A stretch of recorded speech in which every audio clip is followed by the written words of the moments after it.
Por que Jesus escolheu pescadores e não doutores? A revolução silenciosa do reino, se você tivesse a missão de transformar o mundo, mudar a história da humanidade e fundar o maior movimento espiritual de todos os tempos, com quem você começaria? Com líderes influentes, acadêmicos de prestígio, filósofos renomados? Provavelmente sim.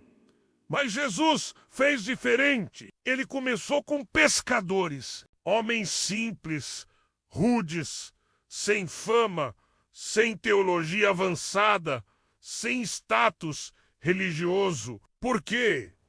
Essa escolha de Jesus não foi acidental, foi intencional, foi radical e nos ensina algo profundo sobre o reino de Deus, que é completamente diferente dos sistemas humanos. Vamos entender melhor essa decisão que parece absurda aos olhos do mundo, mas que revela o coração do Evangelho. Os pescadores representavam o povo comum. Pedro, André, Tiago e João não eram sacerdotes, escribas, nem doutores da lei.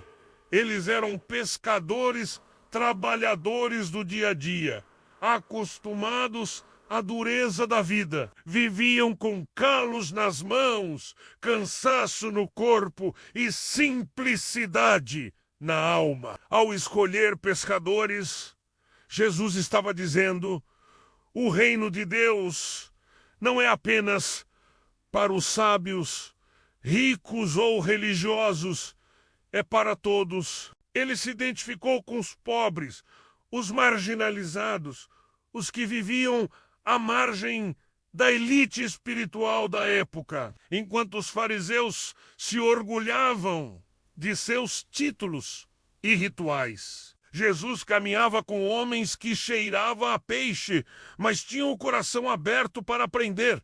Ele não procurava perfeição, ele buscava disposição. 2.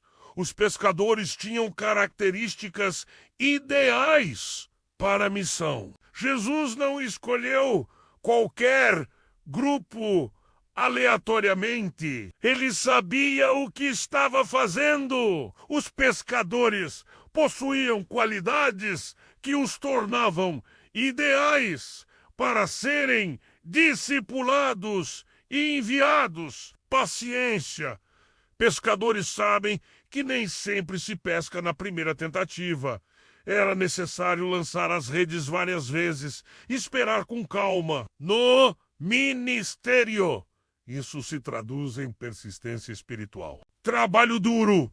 A pesca era exaustiva.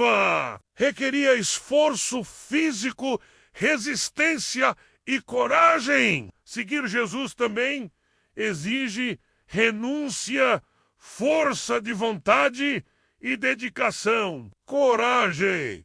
O mar era perigoso, imprevisível. Homens do mar enfrentavam tempestades, noites escuras, incertezas. Discipular o mundo também exigiria enfrentar perigos, perseguições e desafios. Humildade. Eles não estavam presos ao orgulho do conhecimento ou à vaidade de cargos. Eram moldáveis, abertos a serem ensinados e transformados. Jesus viu nessas qualidades uma base perfeita para construir algo que não se sustentaria na força humana, mas na dependência de Deus. 3. Jesus subverte a lógica humana desde o início. Jesus deixou claro: os últimos serão os primeiros. Mateus 20:16. Ele inverteu a lógica do mundo. Não buscava os melhores aos olhos humanos, mas os disponíveis aos olhos de Deus. O apóstolo Paulo mais tarde escreveria: Deus escolheu as coisas loucas do mundo para confundir as sábias, e escolheu as coisas fracas do mundo para confundir as fortes. 1 Coríntios 1:27. A escolha de pescadores foi um recado direto ao orgulho religioso da época. Deus não se impressiona com diplomas, aparência ou fama. Ele vê o coração. 4. A religião da época estava corrompida. Os doutores da lei, escribas e fariseus, conheciam as Escrituras, mas seus corações estavam distantes de Deus. Jesus os confrontava constantemente, chamando-os de hipócritas, sepulcros caiados, cegos, guiando cegos. Eles haviam transformado a fé em sistema, poder e controle. Guardavam tradições, mas ignoravam a justiça, a misericórdia e a fé. Eram incapazes de reconhecer o Messias que tanto estudaram. Jesus não poderia começar sua obra com corações endurecidos. Por isso, preferiu pescadores do que mestres orgulhosos. Ele sabia que os mais simples estavam mais abertos ao novo do reino do que os religiosos presos ao velho sistema. 5. A transformação seria ainda mais visível.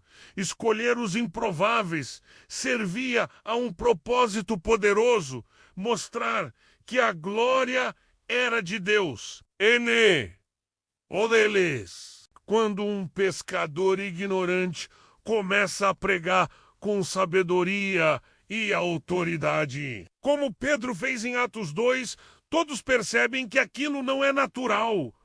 É sobrenatural, é o Espírito Santo agindo. A transformação desses homens comuns em líderes espirituais impactantes mostra que Deus usa quem Ele quer, como quer, e transforma o comum em extraordinário. O próprio Pedro, aquele que negou Jesus, foi também o que teve coragem de morrer crucificado, de cabeça para baixo, por amor a Ele. 6. O Evangelho é para todos, não só para a elite.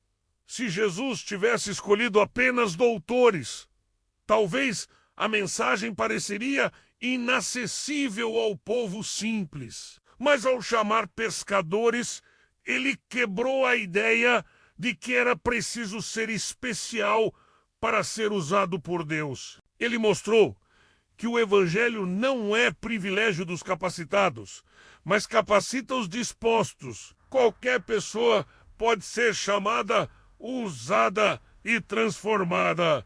Basta ouvir o chamado: segue-me. 7. Eles representavam o tipo de discipulado que Jesus queria formar. Os discípulos eram como barro nas mãos do oleiro. Eles erraram, tropeçaram, duvidaram, mas estavam sempre ali, aprendendo. O discipulado que Jesus formava era feito na prática, com quedas e recomeços.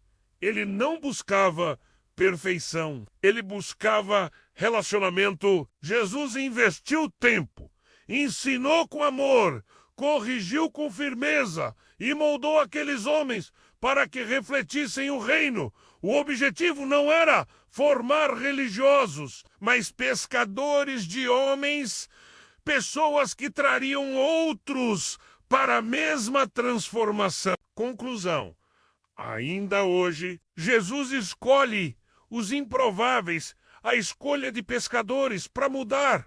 O mundo continua sendo uma das provas mais lindas de que Deus não escolhe os capacitados. Ele capacita os escolhidos. Jesus não busca aparência, currículo, fama ou perfeição. Ele procura corações abertos, humildes, dispostos a segui-lo. Se você se sente pequeno, despreparado ou indigno, lembre-se dos pescadores. Eles também eram assim, até Jesus passar e dizer: vinde após mim, e eu vos farei pescadores de homens.